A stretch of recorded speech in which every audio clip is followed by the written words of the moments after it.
National 5, welcome back to Mr. Bull's Physics yet again. We're really struggling for ideas now for these videos, so I've got an idea of a ball and bowl challenge. Out of 10, how many can I get in? First shot, that's it, not giving myself any more, and I've got a little bit of a soft thing in there so it kind of softens the impact. So let's see how I get on with this, and if you beat me and do it at home, then let me know in the comments. Okay, National 5, the ball and bowl challenge out of 10. Let's see how many I can get. I'll fast forward it and we'll count them all at the end. Alright, here we go.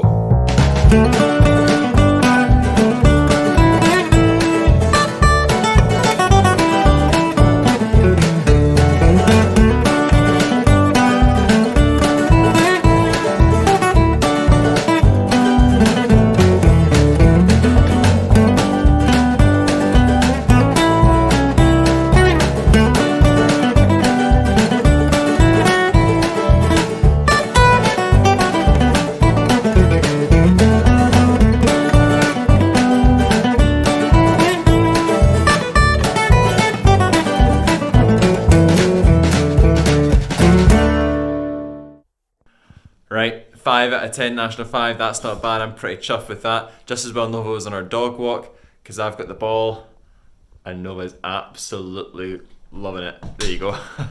Okay, so, well done everyone, National 5. Excellent, hope this helps. Walk through dynamics, part 1 questions coming up in 3, 2, 1, and go. Okay, welcome back National 5. Yet another week has gone by. We're doing a walkthrough of the dynamics part 1 past year questions. There's some tricky ones in here that I know people hate, so we're going to spend lots of time going through them. Okay, so let's just dive in. Question 1 says a quadcopter is a drone with 4 rotating blades. In a race, the quadcopter is flown along a route from point A to point E.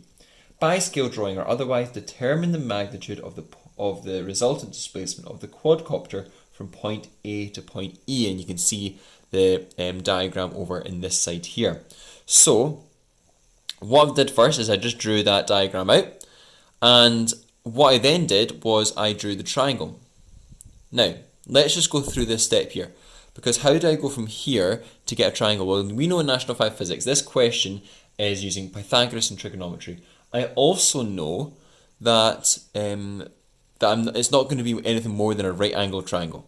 Okay, it's going to be a right angle triangle. So if I go along 16, I go back 4, my resultant will just be 12.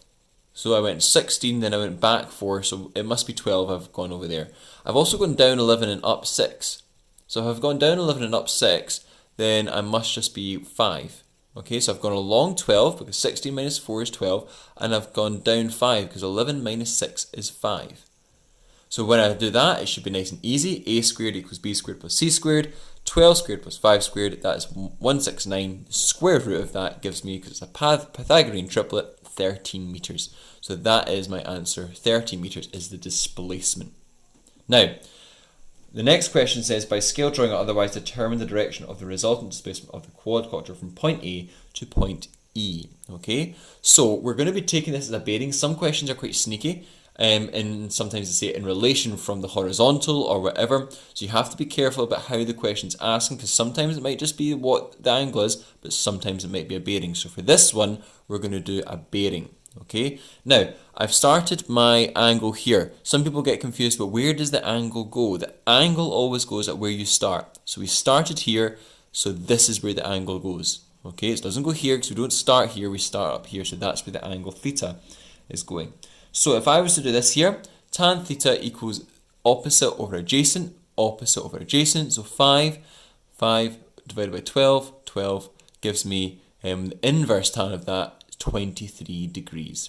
Now we know it's a bearing. Remember that diagram I showed you in the PowerPoint in Monday? We slot that into the diagram, and if we slot that into the diagram, we end up getting 90 plus this angle. So if I show that 90 plus 23 gives me 113 degrees. Okay, so 113 degrees. If I just lift this up a little bit more, make sure you can see it. The part B says, determine the average velocity of the quadcopter over the whole race, when we know that the time it took was 32.5 seconds.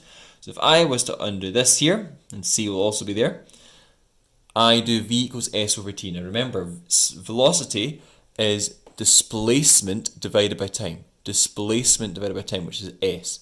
So that's 13 divided by 32.5, and that just gives me 0.4 meters per second, but it's a velocity, so it needs a direction. So I'm going to do at 113 because it's a bearing. I don't need degrees. 113. All right. So 0.4 meters per second at 113 gives me the full marks. If I didn't have this here, you would get 2 out of 3. Okay, so you need to have the direction when there's a velocity.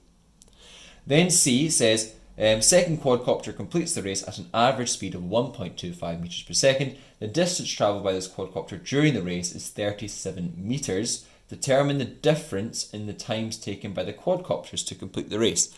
So all I have done here is I've just found out the time using distance divided by speed.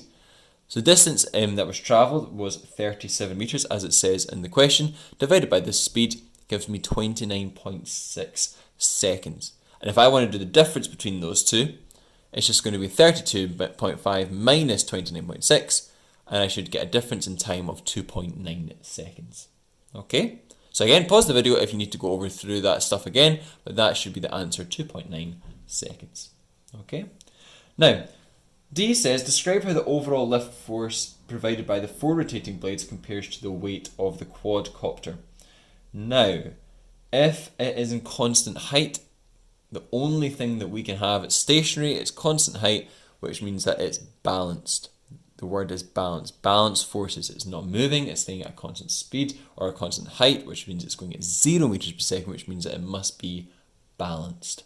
Okay? So that's a little bit of a force question there. Right, that is question 1 done. So let me just now move on to question 2. Okay, so question 2, bring this back over. So question 2 says, the first student uses the apparatus shown to determine the acceleration, and you can see that on the right here. And as you can see, there's a big diagram. Lots of these diagrams are used. Sometimes it's for acceleration, sometimes it's for speed. And there's a whole bunch of information there on time for cards passing through the gates, distance between light gates, length of card, and so on. So it says here, the student determines the instantaneous speed of the trolley at light gate X to be 0.32 meters per second. State the additional measurement made by the student to determine the instantaneous speed of the trolley at light gate X. So to find out the additional measurement, what we're going to need to do is, and the only thing that's missing, is the time for the card to pass through the light gate. That's what we're missing. The time for the card to pass through the light gate. Alright, that's all, or light gate X I should say. Okay, that's what we need to get the instantaneous speed. Then, it's just a short question. Number 2, show that the instantaneous speed of the trolley at light gate Y is 0.46. Well, instantaneous speed is just speed equals distance divided by time. Distance is the distance of the card because it's the instantaneous speed, so it's the card that we're using, divided by the time it takes to go through the light gate. Okay, so remember we're looking at a moment in time, so it's very small values. And that gives us 0.46 meters per second, which is exactly what the right answer was. So, nice and easy, question 2 sorted. Now, question 3, very similar to question 1, but if we can do question 1 and 3, then we can do all the questions. Okay, so again, I have got the diagram there. I have changed that to this here. So I'm starting here, so that's why I've got my theta there. I'm starting here, so my theta's here. I've gone up 54, but I've gone down 14. I've gone up 54, and I've gone down 14. Okay, so that means that I'm 40 meters. Alright, I'm 40 meters. I've gone along 75 meters, that's not changed, so I'm going to stay at 75 meters. Okay, so 40 up, 75 along, and therefore I can now do Pythagoras. So let's have a look. A squared equals b squared plus c squared. 40 squared plus 75 squared gives me 720/25. I take the square root of that and I get 85 meters. Now, quite nicely, this is a Pythagorean triplet as well, so it actually works out nicely. I get 85 meters. Okay, so same idea as before. We get the triangle, and I found out the displacement using for 3a. Now, for 3a2, the direction of displacement of the student from point X to point Y, we've done this. It's exactly the same question before, but we're now just doing it for a different diagram. So this time, remember my triangle angle is going from there. If I was to slot that into my diagram again, it would just be this triangle. Okay, that's what it would be. It would just be, it's already going in the right direction, so it'd be like 0 plus this, which means we don't need to do that. So whatever angle I get here is the correct angle. Okay, so tan theta equals opposite over adjacent. 75 over 40. Because 75 is opposite, adjacent is 40. So theta equals 62 degrees, which is the right answer. Done. Easy. Sorted. Okay? That should not be tricky. You guys are good at maths. We should be okay with Pythagoras and trig. Now, for B, it says determine the average velocity, same as before. Velocity equals displacement divided by time. Displacement's 85. Time is 68 from the question.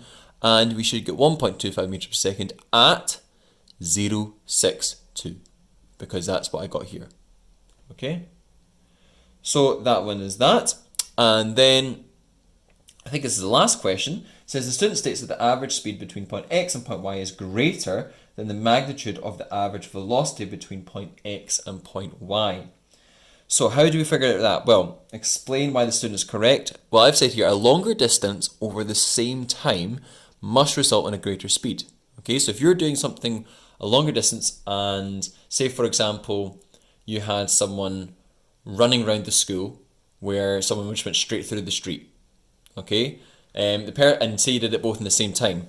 The person who was running around the school would need to go really fast to try and get the same time as the person who was just walking through the street.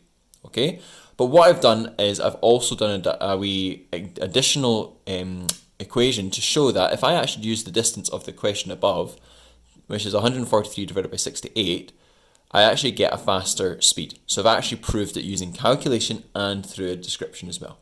Okay? Right, National 5, that is literally it. There wasn't many questions because there's not many questions on that stuff in terms of speed and instantaneous speed and velocities and displacements. And this is all I could find. There are more questions on this when it comes to things like force. Okay? So be careful. Same physics applies, it's just bigger numbers.